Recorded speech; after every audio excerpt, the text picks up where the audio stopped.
Next kita bahas saham-saham mineral ya. Ada kurang lebih 7. Kita start dari NIKL yang pertama. Nah, untuk NIKL sebenarnya eh, hati-hati nyangkut lah gitu ya. Karena apa? Karena ya ini tadi salah satu kenapa sih eh, Mas Emon jarang banget nih bahas ya, karena terlihat lah daripada yang namanya karakter dari sebuah saham itu terlihat dari price action-nya. Jadi memang dia itu udah sering lah ibaratnya naik momentum kemudian dibanting, naik lagi banting lagi gitu. Jadi bukan berproses naik tapi berproses untuk semua momentum sesaat kemudian dibawa turun gitu ya. Coba teman-teman bandingkan sama saham-saham PAPP, saham BBCA, iya dia naik dan turun, tapi kalau ditarik dia tuh naik gitu, nggak kayak gini. Ini kan nggak kemana-mana jadi kan, harga di bawah naik turun, stagnan gitu ya, mati suri. Nah ini juga nih, ya kan? Nah ini kan kelihatan nih, 4 hari naik, habis itu harganya nggak kemana-mana, mati suri lagi. Nah terus ya ini tiba-tiba nih, ya kan? Di sini tiba-tiba naik ya di ya 220 sampai 240, tiba-tiba naik tinggi. Nah Mas Emon nggak tahu berapa banyak teman-teman yang nyangkut di NIKL gitu kan. Wah 123% naiknya, 1, 2, 3, 4, 5. Kurang lebih 2 minggu lah. Sekarang dibanting lagi, ya kan? Berapa persen? Kayak 40%. Teman-teman lihat juga nih, stokastik flow-nya turun. Ya, potensi untuk turunnya lebih tinggi. Terus yang Mas Emon nggak suka adalah, nih lihat nih, selalu ketika kita lihat supportnya 424, mau klaim, dibanting. Ini juga kan, mau klaim, dibanting lagi. Gitu. Jadi, sulit sebenarnya melihat yang seperti ini. Jadi ya, teman-teman simpelnya ya, jangan berekspektasi banyak lah.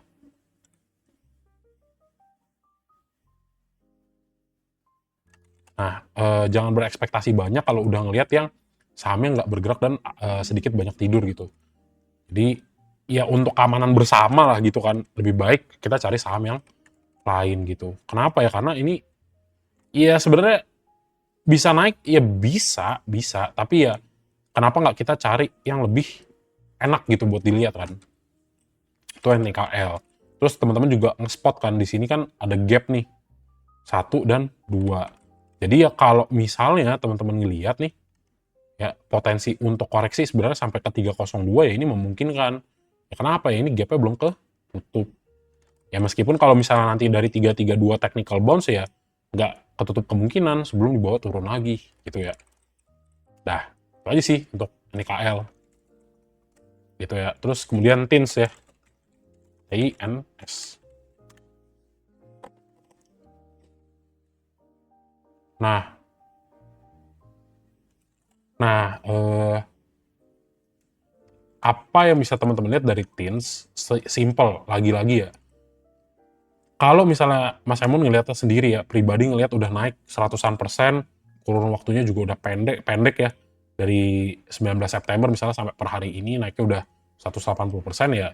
Aku cenderung nunggu koreksi dulu ketika udah pada banyakan orang yang give up gitu sama sahamnya baru aku masuk gitu. Jadi nggak apa-apa dah telat. Yang penting masuknya di harga setelah koreksi gitu kan. Nah, tapi ya memang ngelihat di sini ya dari pergerakan harganya ya uptrend gitu. Tapi ya menurutku cukup cepat dan agresif ya, nggak ada yang tahu kan. Besok juga tetap bisa ada potensi untuk dibawa lagi ke atas. Tapi ya mungkin dari beberapa hari ya kita tinggal lihat di situ masih diakumulasi atau enggak gitu kan. Simpelnya gitu. Nah, ya nggak bisa bilang juga, wah ini nanti akan langsung koreksi. Enggak kan, ada beberapa area dulu yang harus dilewati untuk mengkonfirmasi bahwa ini tuh adalah probabilitas penurunan harganya akan lebih besar gitu kan. So that's why Mas Emon biasa kasih tahu beberapa harga untuk support-support yang penting yang nggak boleh ditembus. Nah salah satunya nih TINS nih. Dengan kita ngelihat teman-teman ya reject terus 2 kali bahkan 3 kali nih ya, 1, 2, 3 di harga 3.240 sebenarnya dikasih tahu nih bahwa ada potensi untuk penurunan kurang lebih untuk testing lagi nih ke 2.900 ya atau 2.890. Meskipun ya dengan kita ngelihat di sini ya ada demand lagi yang masuk, ya masih berpotensi untuk naik. Tapi ya eh, dari sisi resisten ya kita ngelihat sudah ada pelemahan pergerakan harga dari TINS ya. Di sini tinggal kita cek gitu kan. untuk teens, nah mix lah, dia mix ya. Buangan gedenya di tanggal 12, memang beberapa kali akumulasi, tapi ya kalau misalnya kita pantau dari tanggal 17, bentar, seminggunya tuh dari tanggal berapa ya? Dari tanggal 14 ya. Dari 14 ke Senin ya, ke Seninnya itu lebih banyak distribusinya. Jadi ya nggak yakin untuk masuk, ibaratnya Mas Emon juga nggak yakin kalau misalnya disuruh, Mas, kalau lu mau masuk lu entry nggak? Ya enggak. Gitu. Lihat juga momentumnya udah ngasih tahu ada penurunan harga gitu. Jadi lebih baik kalau suka teens ya tunggu aja dulu koreksi. Ya sampai mana koreksinya? Ya simple, tinggal pakai Fibonacci retracement. Berapa? Coba cek 2.900 nih. Kalau 2.900-nya ini mantul, ada potensi create higher low, ya kenapa nggak entry di sini aja? Tapi kalau misalnya nanti penurunannya justru agak jauh ke 2.600, ya kenapa nggak entry di sini? Gitu ya. Karena apa? Masih sama-sama uptrend gitu kan. Gitu sih kurang lebih untuk teens ya. Gitu aja. Tapi ya kalau misalnya balik lagi, udah dapat harga di bawah banget, ya udah ini tinggal di hold aja. Sambil mantengin kira-kira opportunity-nya gimana nih. Untuk teens masih bisa naik apa enggak gitu ya. Oke, next lagi. DKFT ya. Nah, untuk DKFT juga sebenarnya yang Mas Emon pertama kali spot itu ya stochastic slow-nya nih. Wah, masih berjarak nih ya. Wah, ini masih berjarak nih. Ini masih berjarak. Terus turunnya agresif kan. Ya, karena ini ekstrim gitu ya. Pergerakannya nggak melandai gitu kan, tapi ekstrim. Ya, sebenarnya kita bilangnya probabilitas untuk dia kembali koreksi ini besar gitu ya. Ya, next area support yang harus dipotensi lah ya, potensi besar untuk diantisipasi dan akan di testing ya 655 gitu. Kenapa ya? Karena teman-teman ngelihat seberapa agresifnya penurunan DKFT waktu di tanggal 17 November itu turunnya 12% gitu ya. Jadi ya menurutku dengan adanya ini di sini ya ini ada potensi untuk menarik kembali gitu ya orang untuk kembali panik selling ya, wah turun 12% nih gitu. Dan ya secara teknikal juga di sini terkonfirmasi apa, kalau kita ngomongin chart pattern ya ini secara nggak sengaja ini double top formation ya. Kalau misalnya dilihat ya dari pergerakan harganya ya kita tinggal ambil, kita tinggal gabungin sama Fibonacci retracement kira-kira berapa ya areanya ya untuk koreksinya ya. Ya kalau dilihat sih ke 565 ini masih ada potensi gitu ya kalau misalnya mau ngambil target harganya based on retracement. Tapi ya nggak bisa langsung ngambil sejauh itu, ada perlu namanya konfirmasi penurunan confirm di 655. Kalau dia turunnya jauh, nah ini teman-teman harus antisipasi gitu ya. Nah, kita tinggal lihat nih, anaknya saham gede biasa ya, kelihatan asingnya akum apa enggak. Nah, di sini menariknya adalah ya teman-teman masih ngelihat sejauh mata memandang ya, dari tanggal 10 sampai 14 ya memang ada akum. Tapi balik lagi lihat nih, oh ternyata dari tanggal 17 sampai 20-nya penurunan harganya ekstrim, tapi asingnya kayaknya nggak jualan. Udah tinggal kita lihat per 2 minggu kemarin DKFT apakah atau siapa sih yang akum. Nah, di sini lihat si bandarnya TP kan, TP. AZ-nya kecil. Yang dagang siapa? Oh, CC, aku, kakak, OD, BK, PD, KJ. Gitu. Jadi ya 2 minggu terakhir ya udah pada dagang nih ketua-ketua kita kan. Ini sebenarnya masih wait and see gitu. Gitu sih paling. Ini nggak tahu ya TP emang bandarnya apa emang dia yang jadi pegang barangnya nih, pegang barang dari jualan asing-asing ini gitu. Si ini sama si ini, masih ini, sama si BK. Gitu. Jadi ya kurang lebih gitu ya teman-teman ya untuk si DKFT. Wait and see lah. Ingat double top formation. Kalau misalnya dalam beberapa hari dia nggak bisa gitu ya. Kalau misalnya nih, Mas itu kan tadi skenario turun, skenario naiknya gimana? Coba deh dia recover gitu ya. Dia recover, klaim lagi di 720, ya mungkin kita bisa signaling nih bahwa 705-nya itu sebagai bottom sebelum yang namanya si DKFT kembali naik lagi ke atas. Gitu ya konsepnya. Tapi ya selama nggak bisa ya potensi koreksinya jauh lebih besar. Gitu ya. Nah, kemudian MBMA. Nah, untuk MBMA, nah ini ada potensi sebenarnya untuk technical bounce nih, 530 teman-teman lihat harganya langsung loncat lagi, tandanya apa? Tandanya ketika harga dibawa turun ke bawah, demand-nya langsung masuk, menganggap bahwa wah ini di MBMA kemurahan nih di sini nih. Jadi langsung masuk lagi gitu kan. Ini kan sebenarnya sempat dibawa turun ya, sekitar 4%, kemudian dibawa naik lagi. Nah, kalau misalnya MBMA mau recover gitu ya, mau recovery lagi untuk naik lagi, ya dia harus bisa close di atas berapa? Di atas 570 untuk membuktikan bahwa ya udah ini koreksinya udah selesai loh di sini. Udah bottoming loh di sini. Jadi kita harus lihat ya buktinya ya dia coba naik lagi ke atas. Dan di sini ya biasa jebakannya di 590. Ditarik 590 ya.